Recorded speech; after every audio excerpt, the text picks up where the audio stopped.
Greetings, everyone. Welcome to the 214th session of the online Optom Learning Series, OOLS.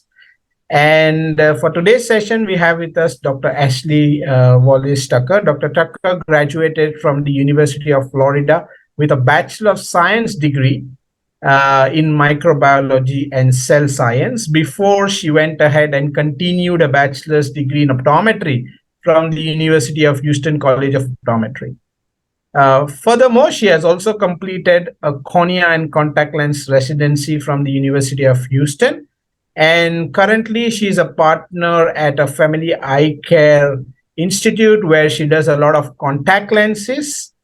She also is an assistant professor at the University of Houston College of Optometry.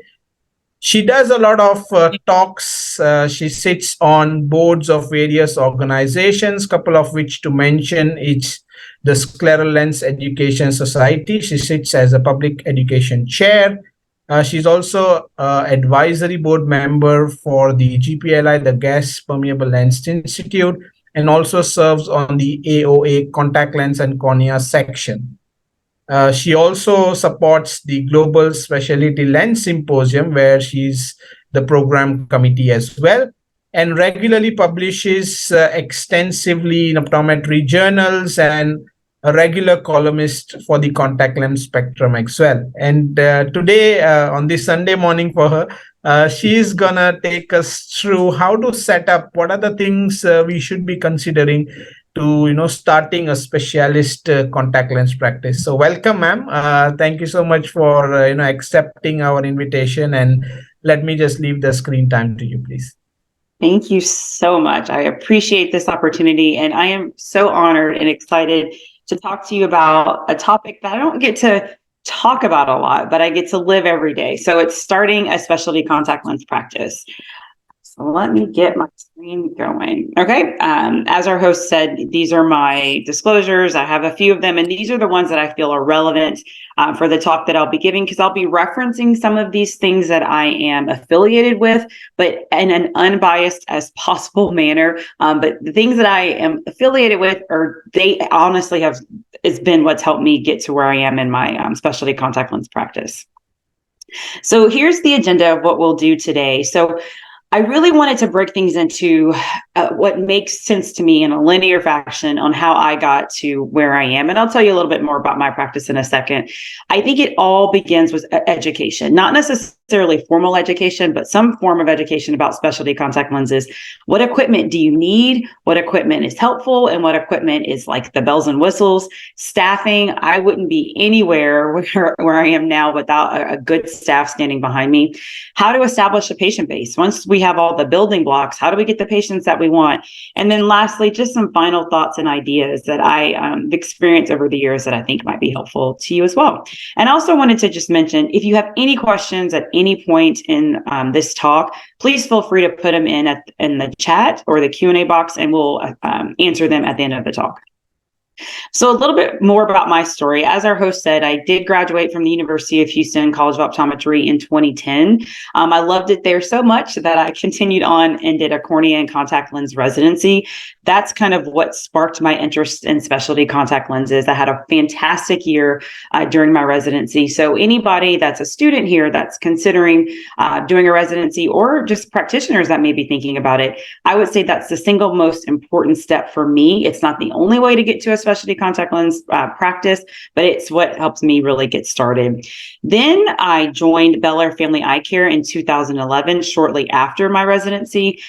At the time, that was a practice that I was an intern at, and during my fourth year. So again, students, you never know where you'll end up. My fourth year rotation ended up being the practice that I joined and now partly own. The funny thing about that particular practice back then is that it was a full primary care practice. It did have some it had regular contact lenses in it, but definitely no specialty contact lenses. And the main focus of that practice was vision therapy in pediatrics. So that's the practice that I joined 12 years ago that has now kind of molded into a specialty contact lens practice. So here is the practice. It's located in Houston, Texas. It's called Bel Air Family Eye Care. You can see we're a big team. It's actually grown since this particular picture. It's now a 5-doctor multidisciplinary practice. We have about 30 employees. So again, everything in Texas is bigger. So don't be intimidated by this. I could really do this specialty practice a lot smaller, but we just have a lot going on in this particular practice. So each doctor has their own subspecialty, so to speak, and we all do primary care as well. So again, primary care, ocular disease management, dry eye, vision therapy, sports vision therapy, and then the bottom 2 are what I primarily focus on, and that's specialty contact lenses and myopia management. So over the years, I started just really realizing that specialty contact lenses was my passion. So after about 5 years of practicing in the primary care aspect of optometry, I decided to open the Contact Lens Institute of Houston. So this particular practice is within the big practice. It's just a sub clinic within a big clinic. I still go to the same building I always went to. I still have the same staff and equipment, but I felt like what I had created at Bel Air Family Eye Care warranted its own name. So this is kind of a funny little practice management thing you can do. You don't necessarily have to start a new business. You can just start something within an already established practice. And having this name, the Contact Lens Institute of Houston, just that name alone draws in so many patients because it encompasses exactly what it is. It's dedicated to patients who wear contact lenses of all kinds. So soft lenses, both disposable and custom, RGP, sclerals, hybrid, orthokeratology. I also do a ton of myopia management within this practice. And because it is such a heavily concentrated contact lens practice, we have several ongoing clinical trials. That's a topic of conversation for another day, but that's a really beautiful part of this practice as well. We do clinical trials that help expand the profession. So I went from 0 specialty contact lens patients in the very beginning to 60. So the whole 0 to 60. So currently I have approximately 60% of my patients are specialty contact lens patients, and 90% of my patients just in general wear contact lenses. So a very, very, very heavily concentrated contact lens practice.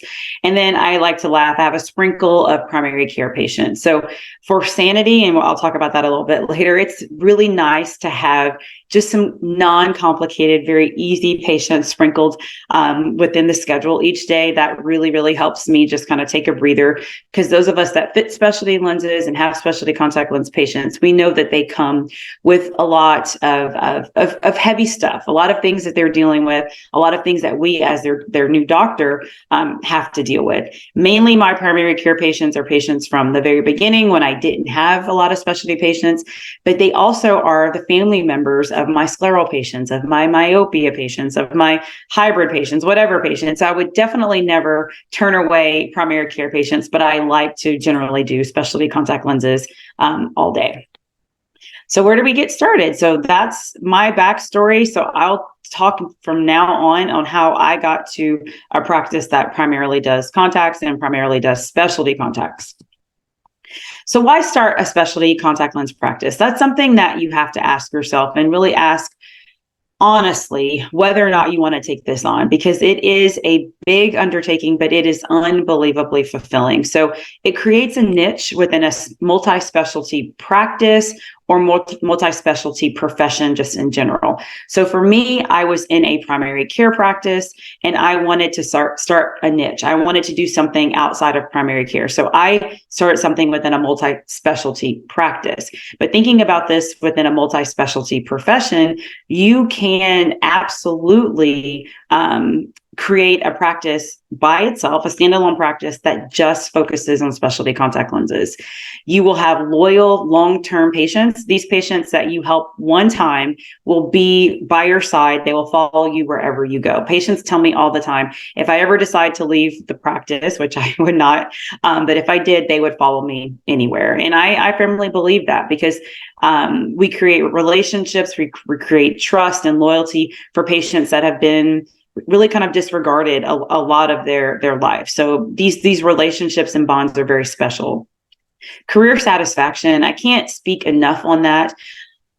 our profession is wonderful. There's so many beautiful aspects of it, but there is an aspect of it that is a little mundane, that's a little routine. So having something that is exciting and that's challenging, like specialty contact lenses and lots of other specialties within optometry, really does make the day more spectacular, more exciting to walk into your practice every day. You have built-in protection from online competition. These patients, they cannot get their contacts from 1-800 contacts. Here in the US and Texas specifically, we have something called Costco. So if you know what I mean, you know what I'm talking about. Patients refer to getting glasses and contacts from Costco all the time.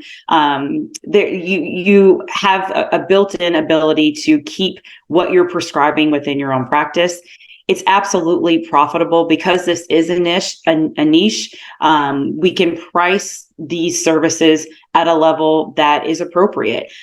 These kinds of patients can be equivalent to 2, 3, 4 regular optometry patients or primary care patients, considering however you want to price your specialty fits and lenses, but they can be extremely profitable, and they can ultimately lead to needing to see less patients per day. A lot of my colleagues that have specialty contact lens practices just on their own without primary care, they consider their practice more of a concierge type of practice. So they see fewer patients and are able to give those patients all of their attention instead of doing something similar to what I do, which is putting specialty contact lenses, contact lens patients within a primary care sort of schedule.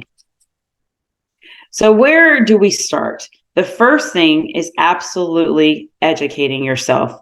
Specialty contact lenses aren't really something we can just dabble in. We really have to be committed. And it's not just committed on the front end. It is a continuous learning cycle. Every time I go to meetings, I always try to go to CEs that are focused on specialty contact lenses, that are focused on coding and billing, that are focused on, really, I listen to these sorts of lectures, how to build a specialty contact lens practice, just to make sure that I'm doing things to the best of my ability.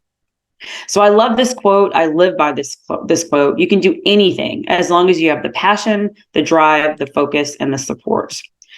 So that we're all on the same page, what is actually considered a specialty contact lens? So in my mind, this is not anybody's definition but mine. It's any lens that can be customized to a patient.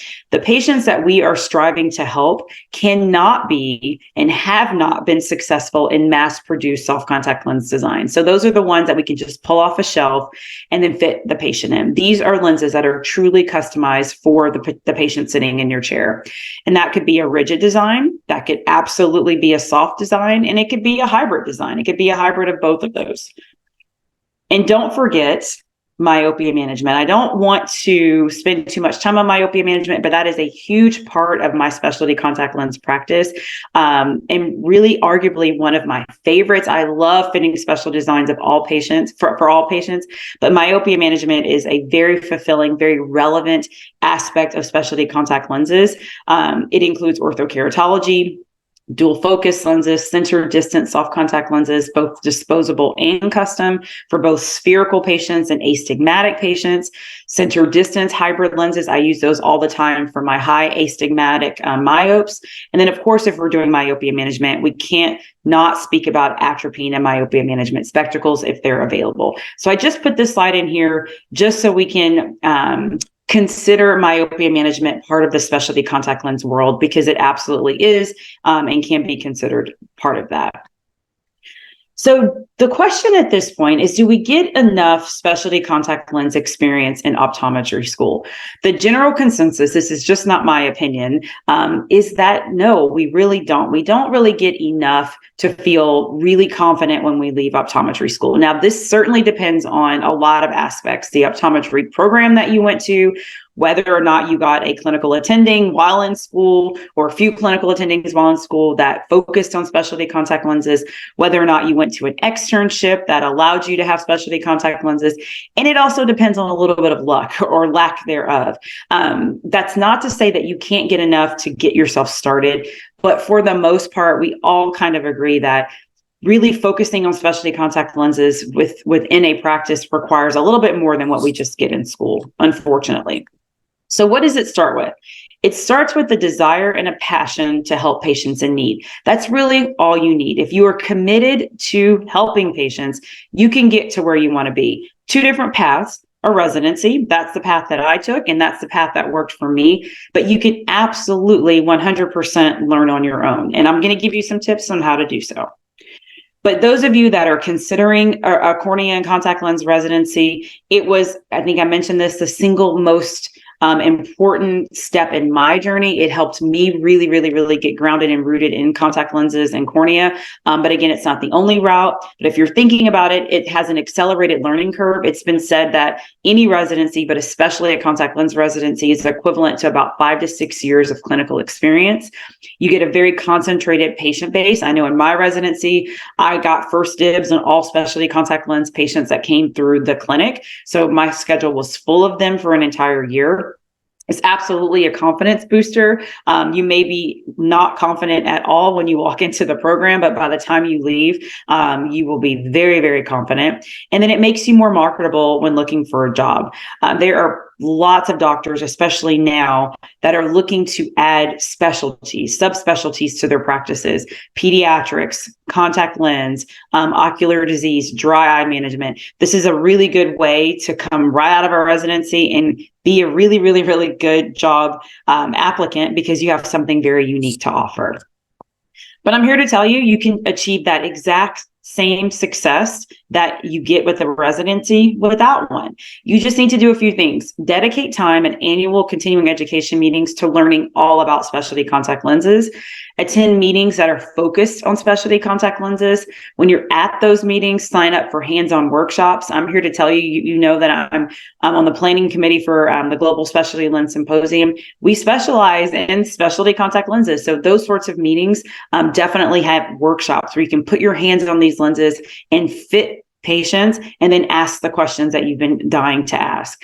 And then one thing that I would highly recommend is find a mentor. There's certainly someone within your region, within your area. I can be your mentor. Honestly, I would love to be, that can just help you answer questions that you don't even know that you have at this point. Things are going to come up along the way. And it's so helpful just to have someone that's in it that can answer any of those burning questions you may have. So here's some meeting recommendations. This is absolutely not all inclusive, but these are the ones that most of us know. So I put them in a kind of a chronological order. So GSLS is in January. The International Congress of Scleral Contacts is in July. Vision by Design is literally happening right now. It is a lens that's focused on orthokeratology and myopia management, but you get a lot of other specialty contact lenses while you're there. Large meetings not focused on specialty contact lenses can have a surprising amount of lectures that are focused on specialty contact lenses, and that's Academy. We all know about that in October and November, and then Optometry's meeting, that's in June. And this is, again, is not all inclusive. This is just all I can fit on this slide, and there are several others as well. Don't forget about online resources. This has helped me tremendously. We can't always get to big meetings. Especially the Gas Permeable Lens Institute and the Scleral Lens Education Society, they offer webinars. So GPLI, if I'm not mistaken, theirs are usually the first Tuesday of the month. And then the Scleral Lens Education Society, for sure I know because I run this committee, are the first Wednesday for the most part of every month. We actually have one coming up this Wednesday. And don't forget about online journals. Contact Lens Spectrum is fantastic. Review of Cornea and Contact Lens, also fantastic. Within these 4 resources, again, there's plenty more out there, but within these 4, you can get any question that you're looking for answered. Oh, I will have some practice pearls just kind of spread out throughout the lecture. Here's the first one.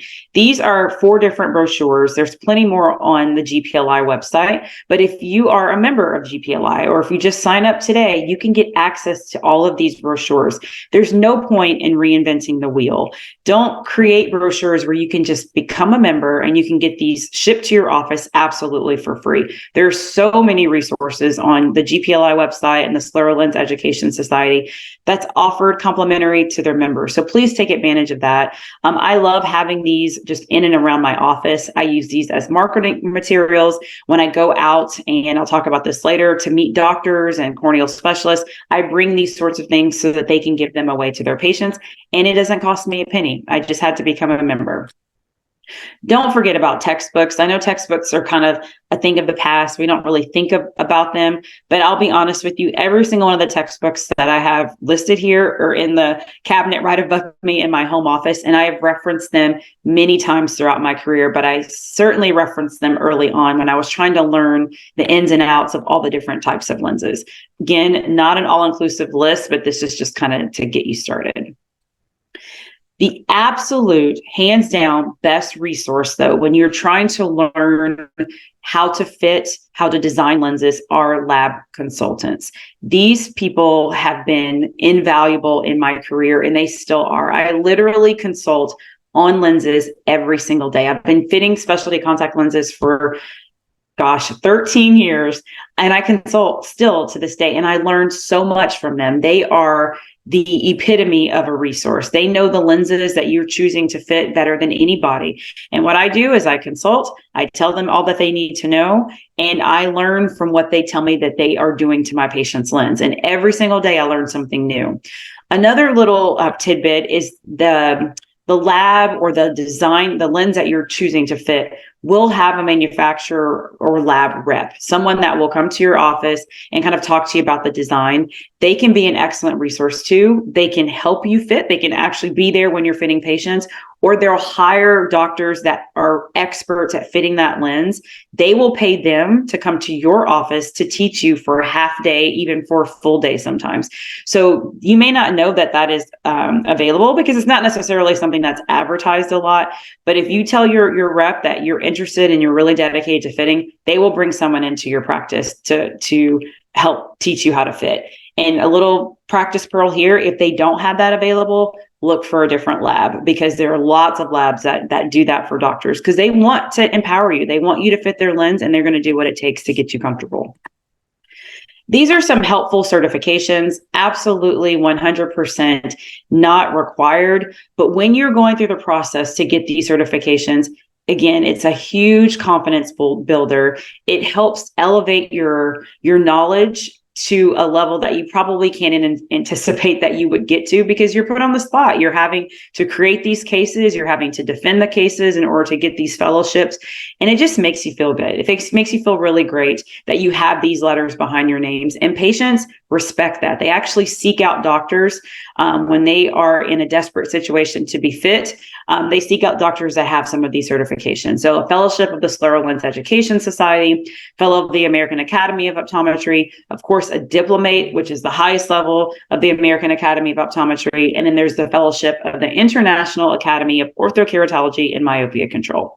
Again, not a requirement, but once you get to a level where you're fitting a lot of these and you feel really good, these certifications are a great thing to have. You have the cases, so you may as well just go ahead and get the fellowships. So we talked extensively about education, how to get educated and how to stay educated. So what do you actually need to get started? Fitting sets, right? That is probably the first thing that you actually tangibly need. Luckily, the fitting set on the left, these are glass blown shells for scleral lenses. I just thought this was a funny picture. Luckily, our fitting sets don't look as archaic as this anymore. We have very sophisticated sets available to us.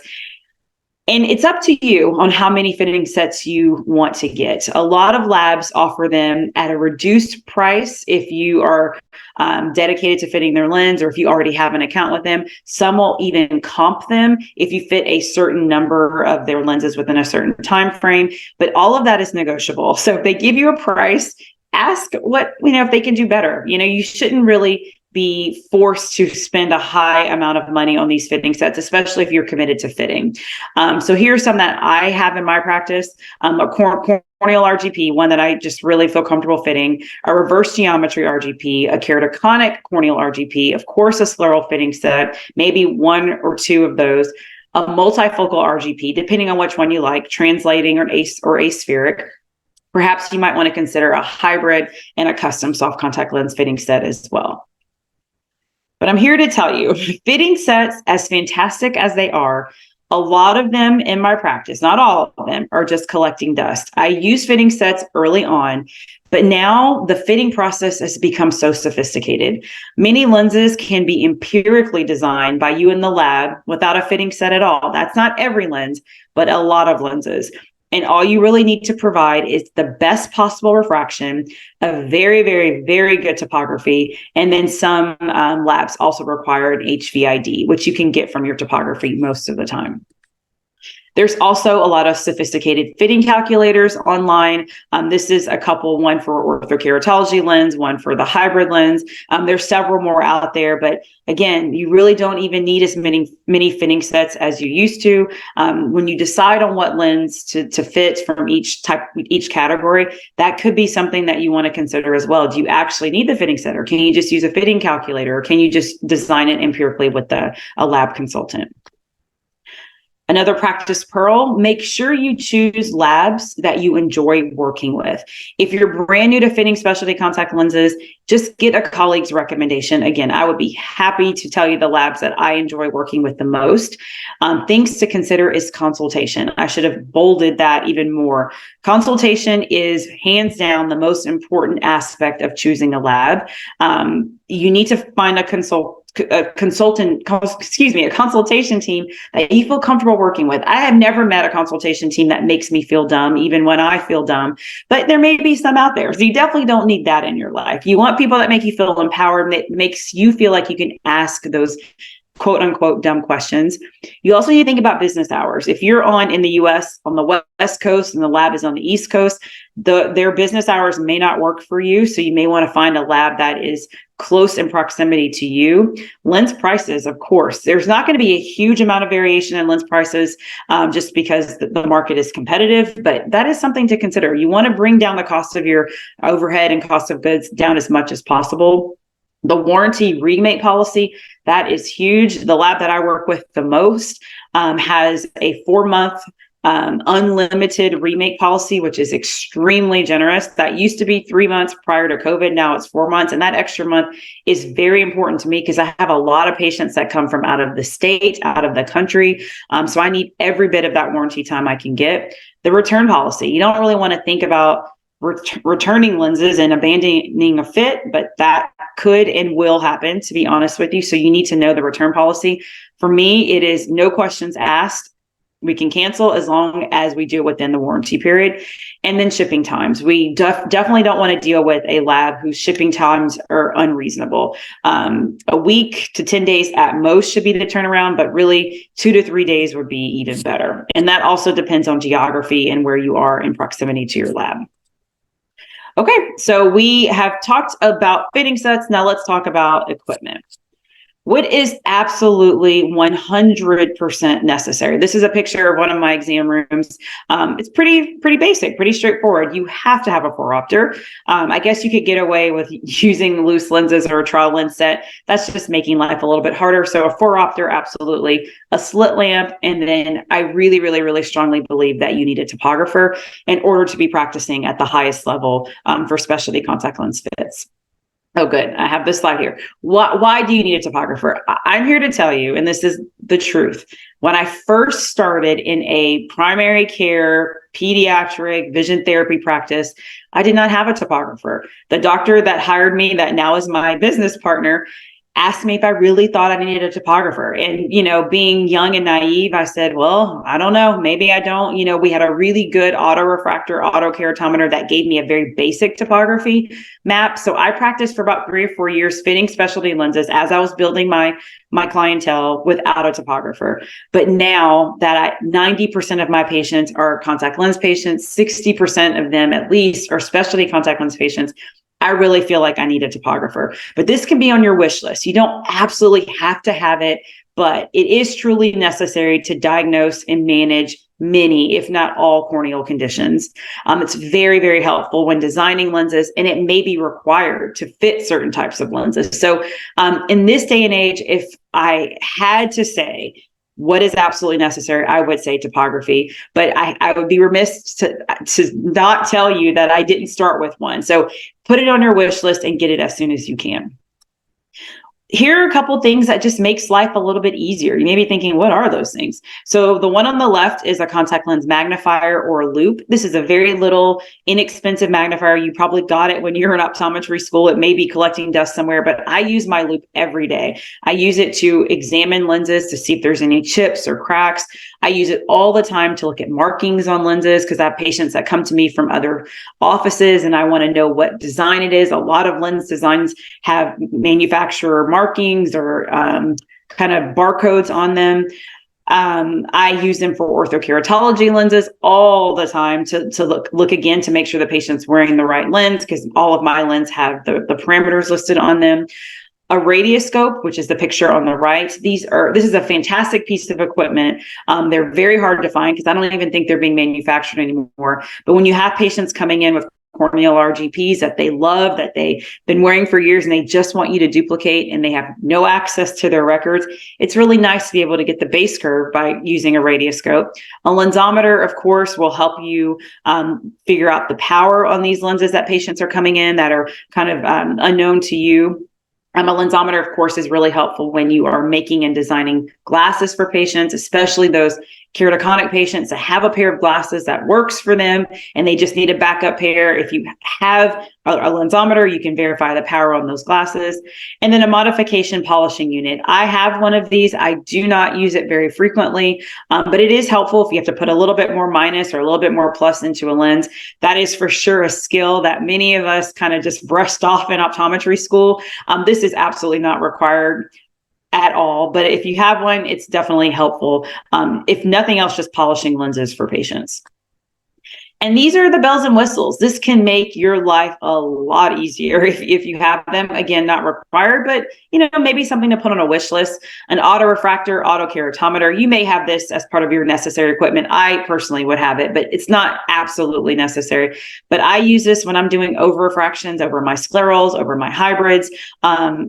You'd be surprised if you haven't already incorporated this into your fitting process. When you are over refracting after you put the trial lens on, a great starting point comes from the autorefractor. I don't just kind of spin wheels. I autorefract and then I start from that, and it's almost always spot on. An OCT, oh my goodness, an anterior segment OCT saves the day so many times in my especially my scleral lens patients. I use it every single day. A tomographer, as opposed to a topographer, can help in the diagnosis and management of keratoconus. A scleral profilometer, we all know what that does. That's kind of new in the specialty contact lens world. It's what gives us the most customized scleral lenses because it creates profilometry all over the sclera, 360 degrees for us. It will decrease your chair time and allow you to get lenses made more efficiently for patients. I personally practice without a profilometer. I learned how to fit the old school way, which I'm perfectly happy with. That piece of equipment is fantastic. It's just expensive, and I just don't feel like I personally need it. But if I were starting off practicing right now, I probably would definitely put it on my wish list. An anterior segment camera to monitor neovascularization, scars, fits, all sorts of different things for anterior segment camera. A specular microscope, that is very helpful if you're in an OD/MD practice. I don't necessarily think you need it in primary care, but it is helpful when you're managing patients that have a corneal graft. You can definitely keep an eye on their endothelial cell count. Aberrometer, I think this is a fantastic thing to have in practice. I personally, again, don't have one, but lots of lenses now have the capability of putting higher order aberrations on their lenses. And the only way to get those HOAs is through an aberrometer. And then an optical biometer. That's kind of odd for this list, but if you're doing myopia management, this will absolutely elevate your practice and make you practice myopia management at the highest level. This is just a picture of some anterior segment OCTs from a patient of mine, actually just from Friday. You can see a super steep cone here. It just gives you a beautiful visual and a permanent still shot of what's happening with the patient's lens right there in real time. I love having these OCTs. I can absolutely fit without it. I just think it elevates my game and it makes me feel more confident in what I'm doing. And I also show these pictures to patients when we're having issues. I'll say, well, Mrs. Jones, if you look at this picture here on the right, you can see the edge of this lens, the scleral, the profile of this lens. The lens isn't aligning with the sclera. And that's exactly why you are feeling this particular area of the lens every single time you blink. So it's a good visual. It's also excellent when you are trying to make modifications to your lenses. And the question here is, do you really need an anterior segment camera? I personally have one that I never, ever use because I've taken every single one of these pictures of specialty contact lens patients with my iPhone. I find it so much easier just to sit with my patient with the slit lamp, and I just take these pictures with my iPhone through the ocular. So I personally don't think an anterior segment camera is required if you can get photos like this just with your own phone. There's plenty videos on YouTube and other resources on how to get great anterior segment photos with your iPhone. I didn't look or use any of these. It's actually pretty intuitive, but colleagues of mine have said like these videos have helped them take even better pictures. And then there's little adapters too. I literally just hold my camera up to the ocular, but there are things that are a little bit more sophisticated. This is not a piece of equipment. This is impression-based lenses for sclerals. And I put it in this section because again, it's not equipment, but it is training and it is time and money that needs to be accounted for if you're in the planning stages. So if you want a lens that is comparable to something that would be created by scleroprofilometry, but you don't want a scleroprofilometer, you don't necessarily want to spend that kind of money, this is an alternative. So these impression-based lenses, this is me getting my eye molded. It creates lenses that are fantastic. It saves a ton of chair time. And these are for patients that are extremely picky. They just want the best of the best, or eyes that need something like this. So if we go back to the photo of this patient with this bleb, this would be a patient that would warrant an impression-based lens or a lens coming from a scleroprofilometer. Now, let's talk about supplies. What do you absolutely need? You need fluorescein, of course. You need lots of fluorescein. There was a time in the US where fluorescein was on shortage, and that was a very scary time for specialty contact lens fitters, but thankfully we're back on track with that. Preservative-free solutions, absolutely. Multi-purpose cleaners, scleral lens inserters and removers. Of course, you need mirrors, and then plenty of contact lens cases. This is just a slide to show you how many different options we have for scleral lens filling solutions, and then solutions that could also be used for hybrids and other specialty contact lenses. I personally have my own preference, but I have all of these available just kind of as a show and tell for my patients, just so that they know that there are lots of options, but you do need to have some in your practice because you will be doing insertion and removal in your practice. These are all the different options. There's plenty of them for scleral lens and hybrid inserters and removers. There's even soft contact lens inserters and removers. I don't sell these in my practice. I do have them as a visual for my patients, and I have some that I just give away to patients, not the more complicated systems, but the plungers and the rings and the little holder here in the bottom right. I have these sorts of things available to the patient just as a courtesy, but I also educate them on all the other options just so that they know, because you're going to have patients that will need something complicated like the one on the top left.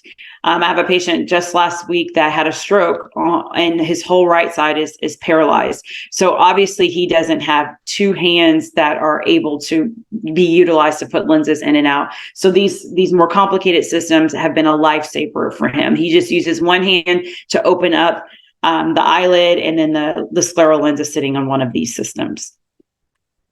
When all else fails, I find this so funny. You can use something like these. The inserters, the more expensive ones, the lighted ones, those can be $200, $300, $400. Really, this is so basic, but I use this every single day in practice.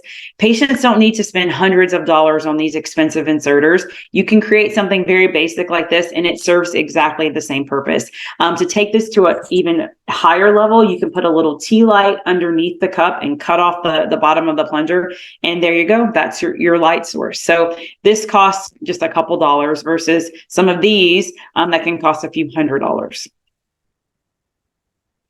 Other ideas to improve the patient experience. When patients are coming in for their dispense, it would be not so nice of us just to send them home without any supplies. So for me at a dispense, I send my patients home with a specialty lens starter kit. It has everything they need in it. It has removers and inserters. We also have samples of cleaning solutions, samples of filling solutions. Basically, everything for the lens that they're using, everything that they need, I'm sending them home with. Yes, that is an expense to the practice, but it is so appreciated. Actually, I'll tell you a quick story. Early on, I didn't think that was anything that I needed to do. And I had a patient actually leave my practice a really bad review because I told him everything that he needed, but he had to then go out and buy it all. And that, I've never forgotten that. So from that day on, I hand everybody everything that they need when they leave the practice. And patients are so appreciative. They're so happy that they can just go home and just start enjoying their lenses instead of having to make a stop at multiple stores, or even worse, have to order things and wait to get them so that they can enjoy their lenses.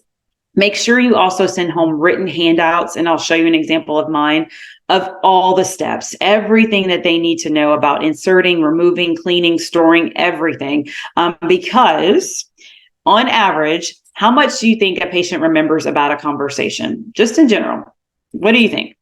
Only about 17 to 25% of what you are telling a patient do they remember. They have so much going on. They're mainly focused on whether or not they can get the lenses in and out. They're not listening to you about what solutions that they need. So giving them a written document like this will be so helpful. So this is one that I've written and I'd be happy to share. The first page is how to apply the lenses. The second page is how to remove. At the bottom of this page, there's troubleshooting tips and tricks. This just pictures the plungers because people forget which plunger is which. I also have a section here about lens care, what I expect for them to do on a daily basis to clean and care for their lenses. These are examples of filling solutions. It's not an all-inclusive list. I have a secondary page to this, but I also went as far as to tell them where they can buy the solutions, because a lot of these solutions, you cannot find them in the store. So I gave them plenty of websites on where to find them, recommended cleaning solutions, and then some frequently asked questions. And at the very bottom, I put my contact information. These patients will need you at some point, and you don't want them searching the internet. You don't want them going to the ER, the urgent care. Just give them your email, give them your phone number if you're okay to do that, so that they can reach out directly to you. And I can promise you, after doing this for 13 years, patients aren't going to they're not going to generally abuse your contact information.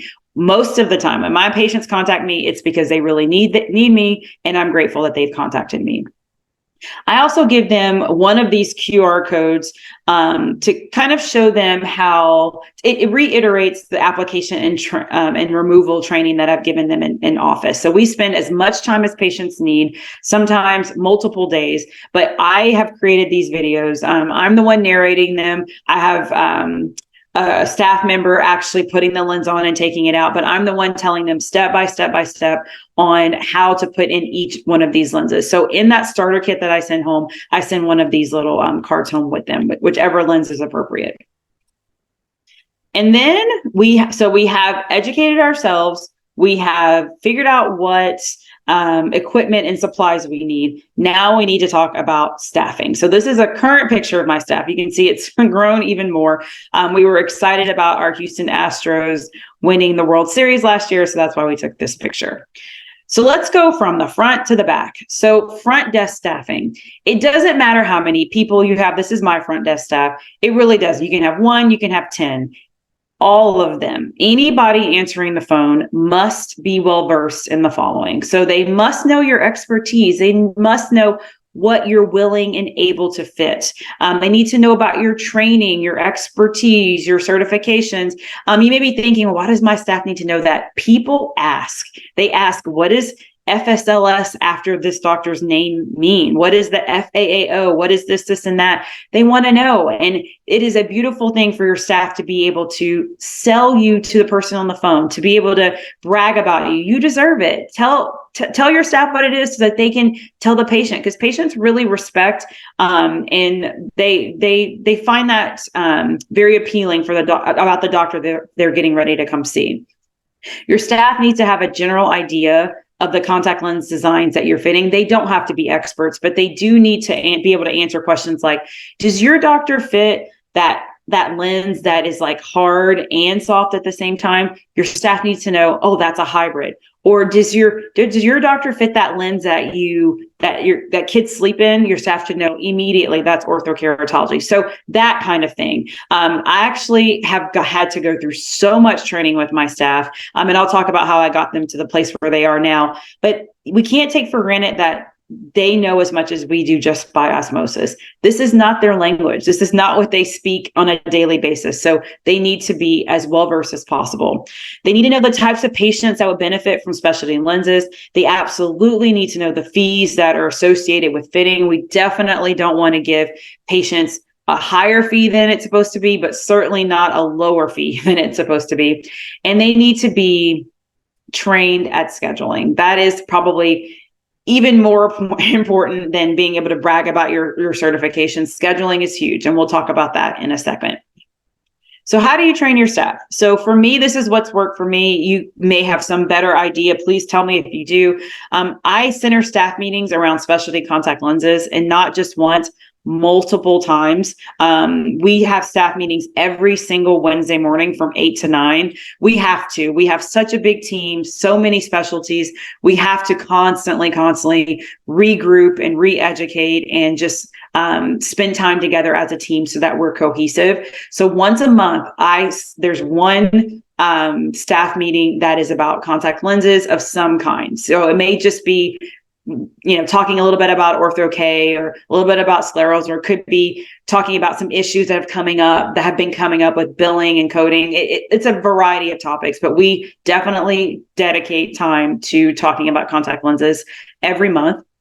I like to fit staff members in a specialty design, whether they need it or not. I have multiple staff members that are in scleral lenses. I have multiple staff members whose children are in orthokeratology. I have several staff members who are in hybrid lenses. So really my team, if I can put them in a specialty lens, I do. And I do that so that they can talk organically and genuinely about their positive experience in specialty contact lens designs. I have them rotate being in the exam room with me while I'm fitting lenses or consulting. They love that. They love being in the exam room and seeing what they're talking about on the phone in action. And that has probably been the single most impactful thing about training, by having them come in the room. And that's not an all day thing. That's 30 minutes here, 30 minutes there throughout the week.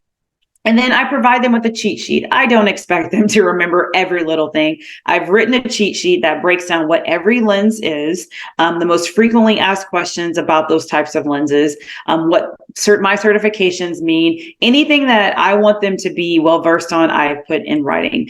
And then, of course, staff turnover. That's an unfortunate thing, but it's true. So it's a constant cycle of retraining.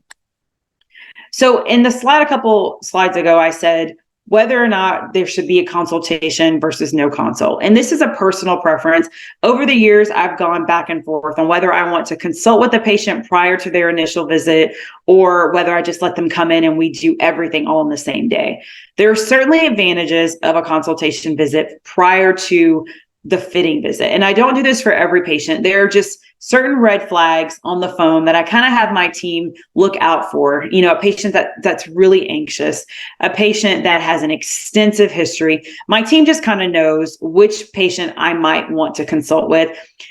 So I don't really have a solid formula for when to consult versus not consult, but you just have to figure out what's best for you.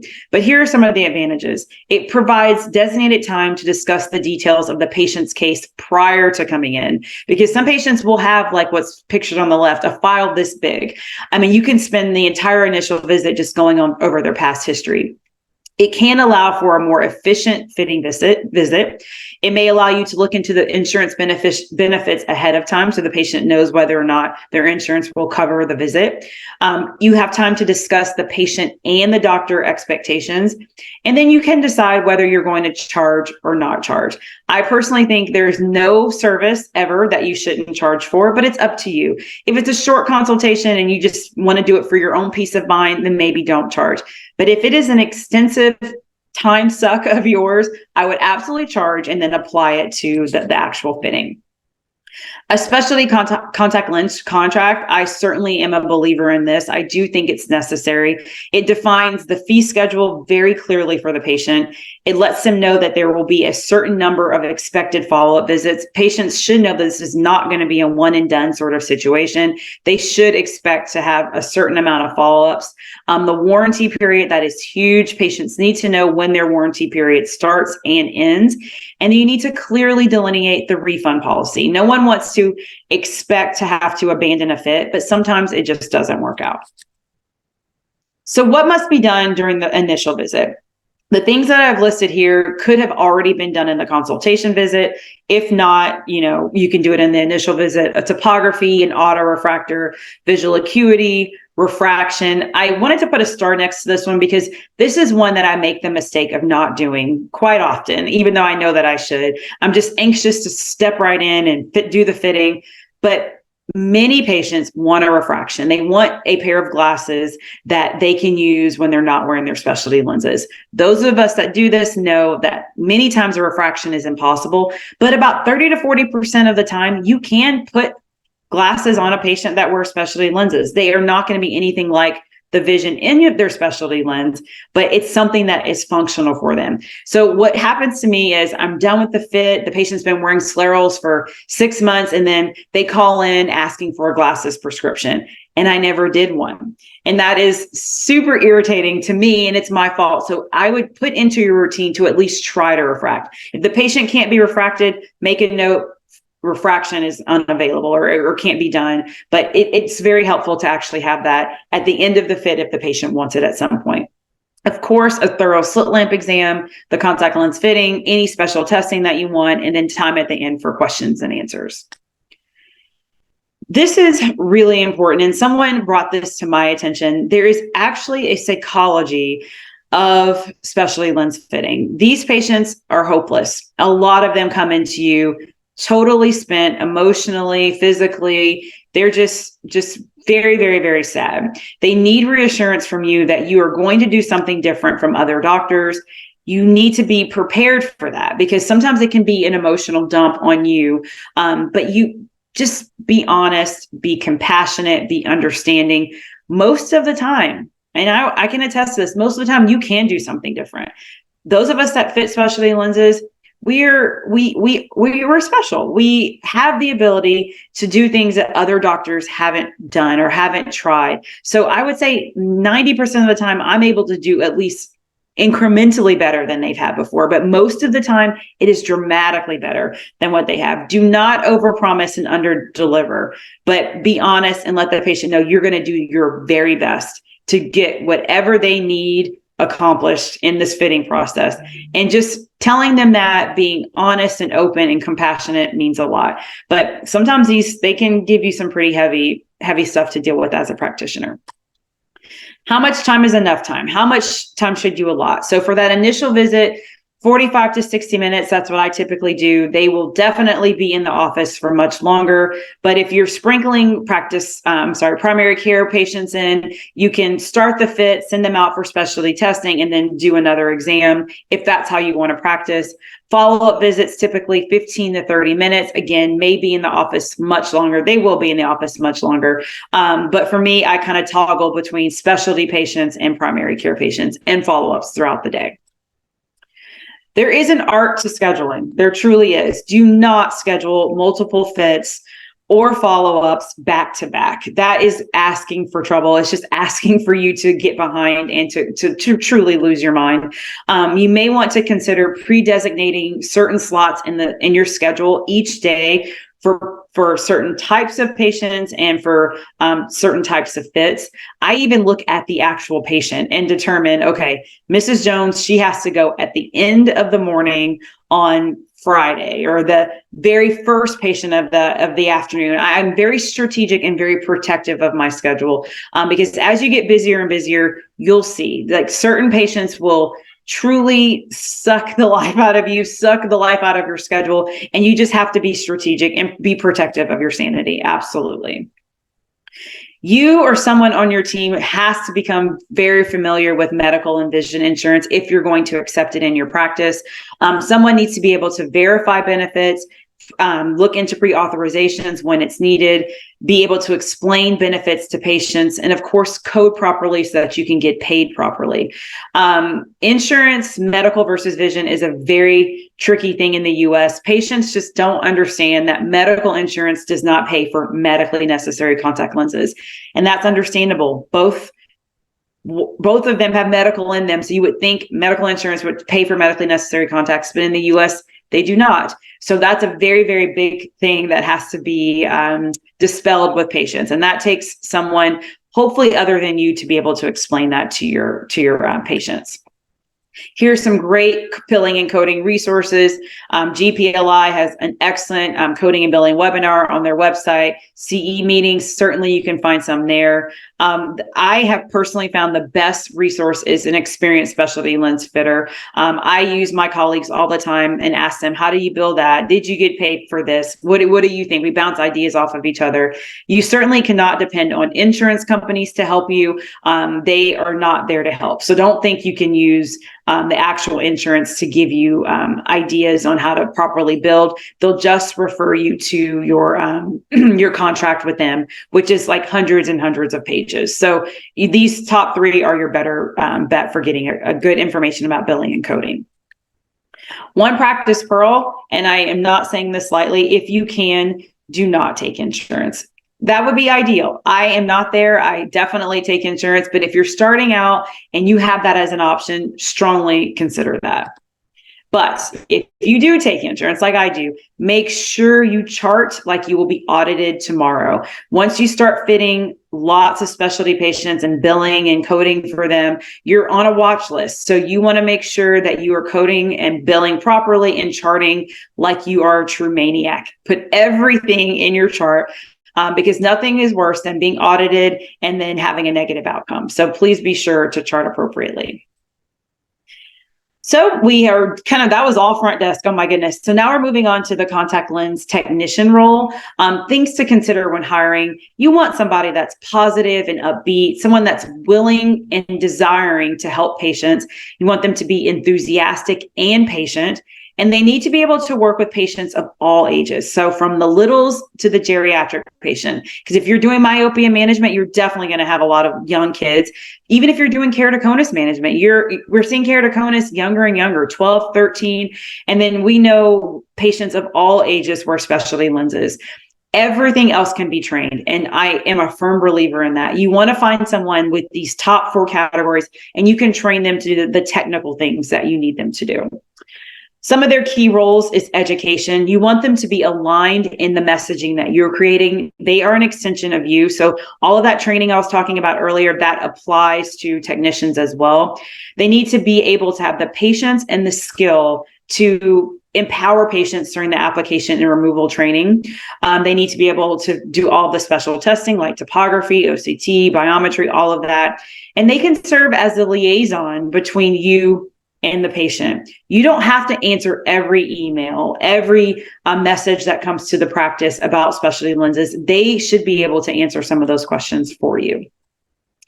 In the beginning, you may be fulfilling every role. I did. I really was doing all of this. But the goal is to slowly start delegating some of these things away. And eventually you will only need to step in to do the true doctoring. And that's these things. So what must we do? We must be the ones doing the anterior segment assessment. In my practice, I like to be the one that is choosing the starting lenses, but I have a lot of colleagues that have trained their technicians on how to choose an initial lens. I like to be the one to do the over-refraction. If maybe if your technician is doing the over-refraction, you absolutely should check it. And then of course, the lens evaluation, you'll be doing that. So this long list on the next, can be cut down. So there's a lot on this list, but there's only a few things that you as a practitioner has to do. So again, in the beginning, I was doing all of it, but now I'm doing the true doctoring, and I enjoy doing the things that I have to do. And I really, really enjoy delegating some of these things to really capable staff members. Just a couple additional staff duties or staff positions. Someone needs to be placing and managing the contact lens orders. I personally like to place all of my orders. It's a little bit of an obsession that I have to have my hands on every order, but I have someone that manages all of them. So she's the one that's tracking them. She's the one that's answering calls when the patient is calling to ask where their lenses are. She's managing and making sure all the orders are coming in and being organized. If you're fitting contact lenses of all kinds, like I do, you need someone to manage your inventory. So this is my back office where I have lenses of every manufacturer. We stock boxes of regular contact lenses as well. This is someone's full job to manage all of this and to manage all the orders as well. And then triaging calls, again, the patients that are wondering when their lenses are coming in, wanting to order additional lenses. Those are things that you could have an additional staff person do, or you could tack that onto one of your existing staff members. How do you set fees? This is a question that I get a lot when I do these sorts of talks. You have to first determine the cost of your chair time. So this is a general example. So 2 exams per hour, typically each exam is about $200. So if you're having 2 of them, your chair time per hour is about $400 per hour. This is just an example. This is not anything that's hard and fast. So the anticipated time that you expect to spend with each specialty lens patient is this. So about an hour for the fitting, about an hour for the dispense, and maybe 4 follow-up visits at 30 minutes each. So that puts you at a total of 4 hours with each specialty contact lens. So if you're bundling the specialty contact lens fitting into a package, which is what I do, you would start with the cost of your chair time. So the cost of your chair time would be about $1,600. Then you have to add in the cost of materials, which would be the lenses, insertion and removal, your staff time. You have to add that in on top of the chair time. So that is a formula that you can use to kind of figure out how to set your fees. Another way to do it is with these online calculators. There's one on GPLI. It says the presbyopia fee calculator, but that's not actually what that link takes you to. It takes you to how to set your fitting fee for specialty contact lens patients. And then one by Dr. Stephanie Wu, my friend who does great things for our specialty contact lens side of our profession. So she has a really great calculator as well. So one or two more practice pearls. Be sure to look at the cost of all the lens add-ons. This kind of bit me in the bottom when I first started, because I just set my price for a basic lens and I didn't think about all the things that I might want to add on later, especially for scleral. So different coatings, toric optics, toric haptics, multifocals, all of that, if you decide to add it on later, that costs you as a practitioner more. And I did not like having to nickel and dime the patient on the back end. So I've kind of set my fees now so that I have the liberty to put whatever I want on the patient's lens and not have to tell them on the back end that they now owe me $50 more for HydroPeg or $100 more for a multifocal, something like that. And then last but not least, how do you get the patients? So these are the types of conditions that you must be prepared to see. All the patients with ectasias, corneal dystrophies, grafts, corneal degenerations. Now sclerals are being more widely used for dry eye disease, for high prescriptions, presbyopia.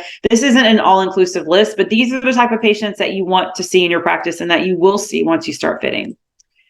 And how do you get them? There's 2 different ways. If you're in an established practice like I was, you can mine that patient base. There are certainly patients there that need your services, but they just weren't offered yet. So certainly start there. If you are new to this, you probably will need referrals. Like if you're in a practice that, if you're starting a practice, you will probably need referrals, but you really can start with primary care patients, and then you'll see things balloon from there.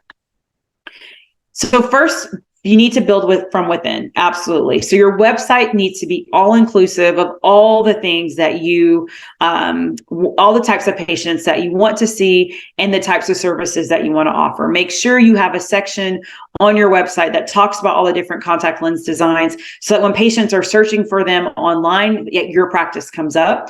If you're in an established practice or even a new practice, sending out a newsletter from time to time, letting patients know the types of lenses that you fit, the types of conditions that you can treat will be very helpful. Social media postings, of course, in-house marketing can be helpful. And just for those of us that are starting a practice within an established practice, think about the patients who are just doing okay with their current lenses. Like you may have a doctor that's in your practice that, tells you from time to time, Mrs. Jones isn't doing so well in this particular lens design, and it's just a standard lens. Maybe that could be your first scleral patient, or maybe that could be your first hybrid patient. Myopia management is the easiest thing to build from a primary care practice, because every practice has myopic patients in it, whether they have myopic children or not. There's myopic parents within the practice. So you just have to let these patients know that you are offering these sorts of services, and they will eventually come. Trust me. This is just an in-house marketing thing that I had for a while. I don't do it anymore, unfortunately, but it is a wall of fame. I have Ortho-K, but it was the brand of lenses that I fit underneath this little box I have here. But this got so much attention. So what I would do is I would rotate successful stories from kids that were doing Ortho-K on this wall, and they would just write a little something about how much they love their Ortho-K. And patients and parents love this. Inevitably, someone knew one of the kids on the wall, or at the very least, they wanted to know what the wall is about, and they wanted to know how they could get on it. So that built my orthokeratology practice just from doing something kind of silly like this. And then, of course, you could absolutely do social media posts. This is one for a child that's doing my side, a kid that does Ortho-K. This was a young man, believe it or not, that traveled all the way from Saudi Arabia to see me so that I could do an impression-based lens on him. So that was exciting. Of course, we have permission from the patients to post about them and for them on their behalf. But this sort of thing gets a lot of buzz. And then secondly, you can seek referrals. So these are the most common places to get referrals for specialty contact lens patients: local optometrists, corneal specialists, general ophthalmologists, pediatricians. The ones I have bolded are the ones that have been the most successful for me. For local optometrists, that's a fine line. You just have to be very careful to not come across as wanting to steal patients. My motive was always to tell my colleagues that I just wanted to help the patients that they could no longer help. The patient that, made them just kind of bothered, that they just couldn't do more for. And I would tell them, just let me see if I can help them. I will refer them back to you for their annual exams, for their glasses. But if they want to be in contacts and you want them to be in contacts and you don't think you can help them, let me see if I can help them. And that was a non-threatening conversation that I had with a lot of optometrists. And now I have great relationships with them. Even some of them have come to the practice with me, with the patient, so that they can learn how to fit. They could watch the fitting process. Now that is kind of counterproductive. I'm teaching them how to fit, but it is what it is. It's about the greater good of the profession. But most of the time they saw how, involved some of these fits were, and they were happy to send their patients to me. We're almost done. So some referral ideas, just some things to think about. Send out a personalized letter or email detailing your expertise and the types of patients you're hoping to serve.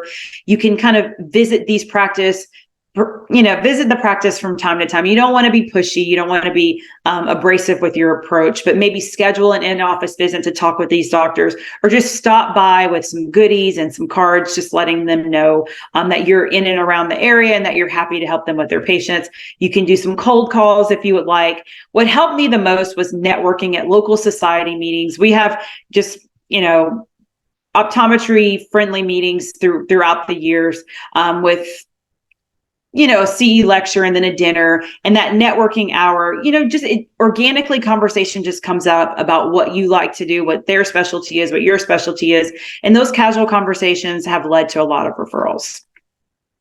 Another thing you can do once you become members of GPLI and Scleral Lens Education Society, they put you on their provider locator listing. So patients that are looking up providers that are doing specialty contact lenses, your name will come up on these provider locator listings. And there's also one for the National Keratoconus Foundation. And then at the conclusion of the fitting, be sure to send a note back to the referral source, thanking them for sending the referral, a general note about the fitting, and then a plan moving forward, letting them know what you're doing with their patient. It's always great to send thank yous during the holidays. You can offer CE at local society meetings, highlighting the benefits of specialty contact lenses once you get really well versed in specialty contact lenses. And then lastly, you can even offer an open house where doctors can come into your practice and just kind of see what you offer, and you can just have genuine conversation about how you can potentially help their patients and other patients in the community. And then just some final thoughts. When you are consulting, this is probably the biggest tidbit that I can give you of what I learned kind of the hard way. Be sure to have as much of the following information available as possible. So when you're asking for help, be sure to give as much information so that you can get as much information back. So they love to have a topography before you do the fit. They love having the over refraction of the lens. If the lens is rotated, any photos that you can possibly provide, your assessment of the fit, and then also what the patient is complaining of. If you give them this information, you will get excellent results back when you are consulting and asking for help during the fitting process. All right. And then lastly, just have fun. Fitting specialty lenses is so rewarding. It's so much fun. And I'm here to help. I would be so honored if anybody needs any help. Here's my email. I'm open to share any of the resources that I've created and just offer what I have learned over the years to you. So thank you guys so much. Thank you so much, Dr. Ashley, for that. I think a comprehensive from the start to finish. I mean, setting the practice, how to get in patients, how to make sure that they are happy. You did cover every aspect of it, and how to, I think the most important part is how to keep ourselves updated and educated, because that's something which is really important. And as the advancement is happening so fast, I think we should be also updated very frequently, Yes. right? Awesome, great. So thank you so much for sharing that. Yes, there were a couple of comments during the presentation. I think one of it was when you mentioned about the placement of your patients, like, don't have two new fits of sclerals back to back, have some space, the breather. So I think that comment was during that time where you need to be strategic in putting your appointment. So that's a very important key takeaway, I would say. Yes. So what I found initially, I was just so excited to have specialty patients. So I was like, yeah, put them back to back. I can manage it. And you can't. There's so many things that are unanticipated, like that, the whole psychology of specialty fitting. There's a psychology to scheduling. So yes, just be nice to yourself and spread those patients out. Yeah. I think some people do think that, we are in the flow. So I'm doing a scleral, I can do a second, third, fourth. I can do a third. Yeah, I can just do it all day.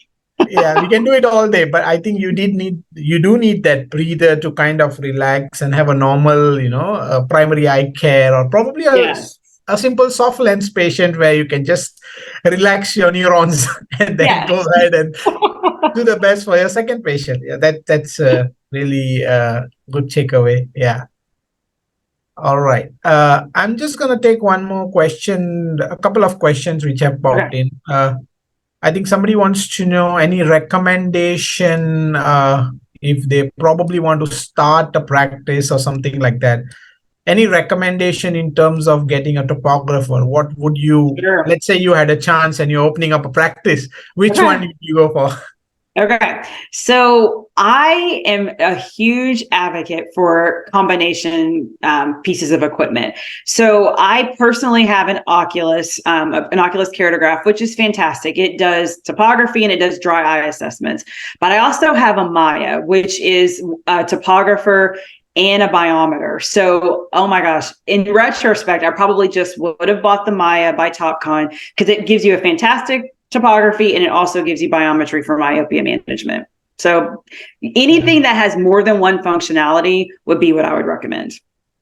That's right. And I think it also saves space in the office, plus moving patients from here to there. And if it's a good equipment where you can get multiple results, I think that's a way to go. And many of them are coming up nowadays. I think a lot of them are coming up with multiple functionality. I think all of them, the new ones. Yep. And then one that has scleroprofilometry. If you want to really be at the top of your game, topography and profilometry would be great too. That's right. Yeah. Another question which is up on the chat. Any tips on doing the advertisement? I think you did mention about A little bit, social yeah. medias and personalized emails, but anything different you think you might do? That is a good question. I think advertising is tricky. I think making personal connections is the best. I have two corneal specialists that refer to me, and that is all I need. Like, just getting a really great relationship with the corneal specialist within your area is the best way to get the patients in. I think advertising for specialty contact lenses, I think that would be fruitless because patients don't even really know that they need specialty lenses. So going to directly to the referral sources, I think would be the best. Okay, great. And do you have any idea if the Wave software is supported with the Cirrus? Any idea? I don't know. I'm sorry. Yeah. Yeah, I think probably, as I think you did mention that that point also I would like to highlight, being close to your consultants, right?